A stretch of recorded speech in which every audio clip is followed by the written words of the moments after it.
Assalamualaikum warahmatullahi wabarakatuh. Di sini kami dari kelompok 12 yang terdiri dari yang pertama Aditya Julianti, Muhammad As'adul Umam, Arya Andi Kristanto, dan Putri Masdarwati. Di sini kami akan membahas tentang apa itu wakaf tunai. Wakaf tunai atau uang.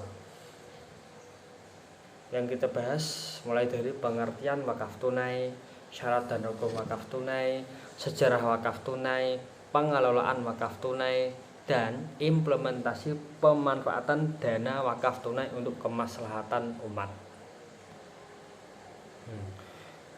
Dan yang pertama yaitu pengertian wakaf tunai.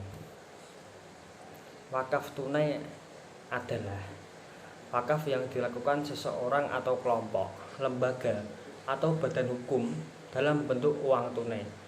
Termasuk dalam pengertian uang adalah surat-surat berharga seperti saham dan cek. Hukum wakaf tunai, sejumlah ulama membolehkan wakaf tunai. Jadi ada ulama yang tidak sependapat kebenaran wakaf tunai. Pendapat yang boleh mendekati kebenaran adalah pendapat yang membolehkan wakaf tunai karena lebih dekat dengan kemaslahatan umat. Ada dua pendapat yang kita ringkas. Yang pertama, pendapat yang tidak membolehkan. Ini pendapat Ibnu Abidin dari Hanafiyah dan Madhab Syafi'i.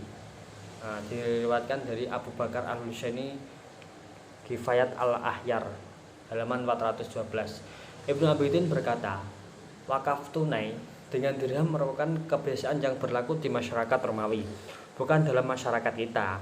Begitu juga wakaf kapak, pisau, itu pernah berlaku pada zaman terdahulu, tetapi tidak lagi pernah terdengar pada zaman kita. Untuk itu tidak sah kalau diterapkan sekarang. Seandainya pun ada, maka sangat jarang terjadi dan itu tidak dianggap. Sebagaimana diketahui bahwa yang dijadikan standar adalah kebiasaan masyarakat yang sudah menyebar. Mereka mempunyai dua alasan. Yang pertama, uang jatnya bisa habis dengan sekali pakai. Uang hanya bisa dimanfaatkan dan dibelanjakan sehingga bendanya lenyap. Padahal inti dari wakaf adalah harta yang tetap. Oleh karena itu, ada persyaratan agar benda yang diwakafkan harus tahan lama dan tidak habis ketika dipakai.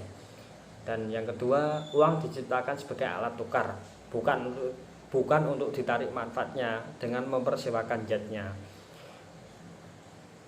Sedangkan pendapat yang kedua ini yang membolehkan. Imam Bukhari meriwayatkan bahwa Imam Ahzuri berpendapat dinar dan dirham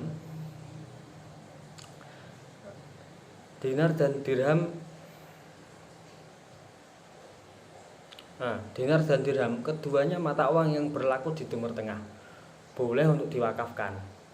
Caranya ya dengan menjadikan dinar dan dirham itu sebagai modal usaha atau modal dagang, dan kemudian menyalurkan keuangannya sebagai wakaf. Baik, saya akan melanjutkan penjelasan materi sebelumnya. Saya akan menjelaskan mengenai syarat dan rukun wakaf tunai. Rukun wakaf sendiri terdiri dari yang pertama yaitu al-wakif atau orang yang melakukan perbuatan. Kriteria seorang al-wakif yaitu merdeka, berakal sehat, dewasa atau balik, dan yang terakhir tidak berada di bawah pengampuan, boros atau lalai. Rukun yang kedua yaitu al-mauquf atau harta benda yang akan diwakafkan. Yang ketiga yaitu al-mauquf alaih atau sasaran yang berhak menerima hasil atau manfaat wakaf. Yang terakhir yaitu sigoh atau pernyataan pemberian wakaf, baik dengan lafaz, tulisan maupun isyarat. Selanjutnya yaitu syarat wakaf tunai. Yang pertama, orang yang mewakafkan hartanya atau wakif. Seorang wakif haruslah orang yang sepenuhnya berhak untuk menguasai benda yang akan diwakafkan. Wakif tersebut harus mukalaf atau akil balik, dan atas kehendak sendiri tidak dipaksa orang lain. Yang kedua, barang atau benda yang diwakafkan atau mauquf. Benda yang diwakafkan harus kekal zatnya, berarti ketika timbul manfaatnya, zat barang tidak rusak. Hendaklah wakaf itu disebutkan dengan terang dan jelas kepada siapa yang diwakafkan. Yang ketiga, sasaran wakaf atau tujuan wakaf atau mauquf alaih. Wakaf yang diberikan itu harus jelas sasarannya. Dalam hal ini, ada dua sasaran wakaf, antara lain wakaf untuk mencari keridhaan Allah dan diperuntukkan untuk memajukan agama Islam atau karena motivasi agama.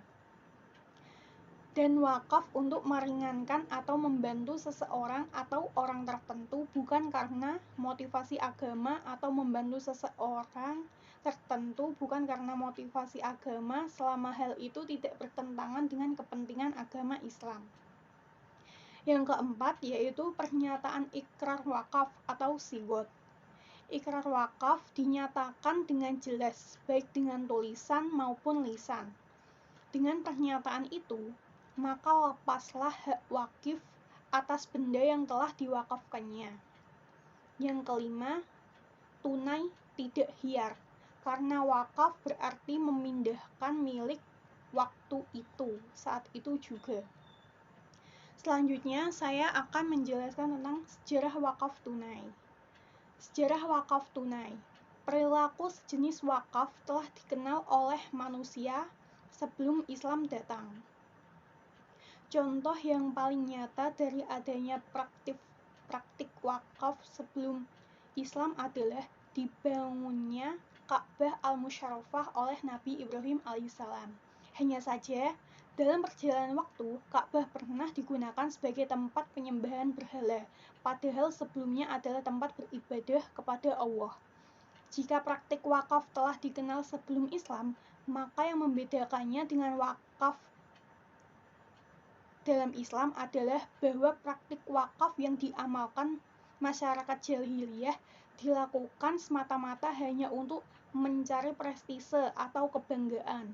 Sedangkan dalam Islam bertujuan untuk mencari keridhaan Allah dan sebagai sarana mendekatkan diri kepadanya. Sekian.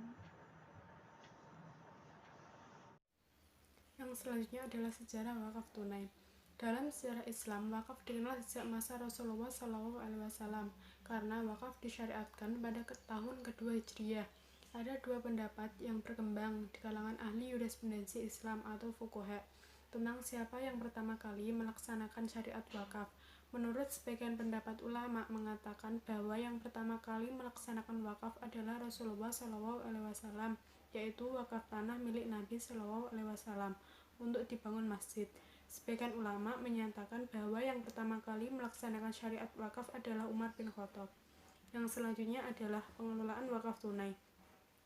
Yang pertama, pemanfaatan wakaf tunai. Pengelolaan dana wakaf tunai sebagai instrumen investasi menjadi menarik karena benefit atas investasi tersebut dalam bentuk keuntungan investasi akan dapat dinikmati oleh masyarakat di mana saja, baik lokal, regional maupun internasional.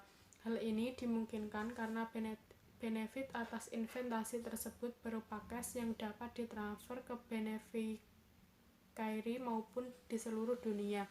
Sementara investasi akan dana wakaf tersebut dapat dilakukan dimanapun tanpa batas negara, mengingat wakaf tunai yaitu cash yang dapat diinvestasikan di negara manapun.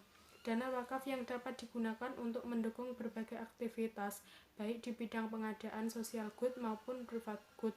Oleh karenanya, penggunaan dana hasil pengelolaan wakaf tersebut dapat membuka peluang bagi analisa ekonomi yang menarik berkenan dengan alokasi sumber dalam kerangka keuangan publik. Yang kedua adalah operasionalisasi sertifikat wakaf tunai. Yang pertama, wakaf tunai harus diterima sebagai sumbangan sesuai syariah. Yang kedua, wakaf dilakukan dengan tanpa batas waktu dan rekeningnya harus terbuka dengan nama-nama yang ditentukan wakif. Yang ketiga, wakif mempunyai kebebasan memilih tujuan-tujuan sesuai dengan identifikasi yang telah dibuat atau tujuan lain yang diperkenankan syariah. Yang keempat, wakaf tunai selalu menerima pendapatan dengan tingkat tertinggi yang ditawarkan bank dari waktu ke waktu. Yang kelima, kuantitas wakaf tetap utuh dan hanya keuntungannya saja yang akan dibelanjakan untuk tujuan-tujuan yang telah ditentukan oleh wakif. Selanjutnya yaitu nomor 6. Wakif dapat meminta bank mempergunakan keseluruhan profit untuk tujuan-tujuan yang telah ditentukan. Nomor 7 yaitu wakif dapat memberikan wakaf tunai untuk sekali saja, atau ia dapat juga menyatakan akan memberikan jumlah wakaf dengan cara melakukan deposit pertama kalinya sebesar atau ditentukan kemudian. 8. Wakif juga dapat meminta kepada bank untuk merealisasikan wakaf tunai pada jumlah tertentu untuk dipindah dari rekening wakaf pada pengelola harta wakaf. 9. Atas setoran wakaf tunai harus diberikan tanda terima, dan setelah jumlah wakaf tersebut mencapai jumlah yang ditentukan, barulah diterbitkan sertifikat. Yang ke-10, prinsip dan dasar-dasar peraturan syariah wakaf tunai dapat ditinjau kembali. Implementasi pemanfaatan dana wakaf tunai untuk kemaslahatan umat. Ketika dana hasil pengolahan atau aset wakaf digunakan untuk membangun jembatan, maka barang tersebut memiliki ciri sebagai social good. Atau sedangkan ketika dana itu digunakan untuk membangun rumah sakit atau sekolahan, maka barang itu disebut sebagai private good, atau oleh karenanya harganya dapat ditentukan. Dengan demikian, ketika keseluruhan sumber yang diperoleh dari wakaf properti dibagi menjadi private dan social good, atau ketika campuran social good dipilih, keberadaan konsumsi yang non-rival mengubah kondisi kegunaan sumber yang efisien dan semula bersifat rival. Institusi wakaf dan penaran fungsi alokasi, tetapi peran tersebut masih belum optimal. Fungsi alokasi tersebut tidak saja terkait dengan penyesuaian pendapatan atau adjustment income dan kemakmuran, tetapi juga penyesuaian harga barang dan jasa di mana wakaf tersebut terlibat. Oleh karena itu, haruslah dilakukan studi kasus yang mendalam untuk menunjukkan bagaimana wakaf dapat menunjang alokasi barang dan jasa, fungsi distribusi dan stabilisasi di negara-negara muslim modern. Terima kasih. Wassalamualaikum warahmatullahi wabarakatuh.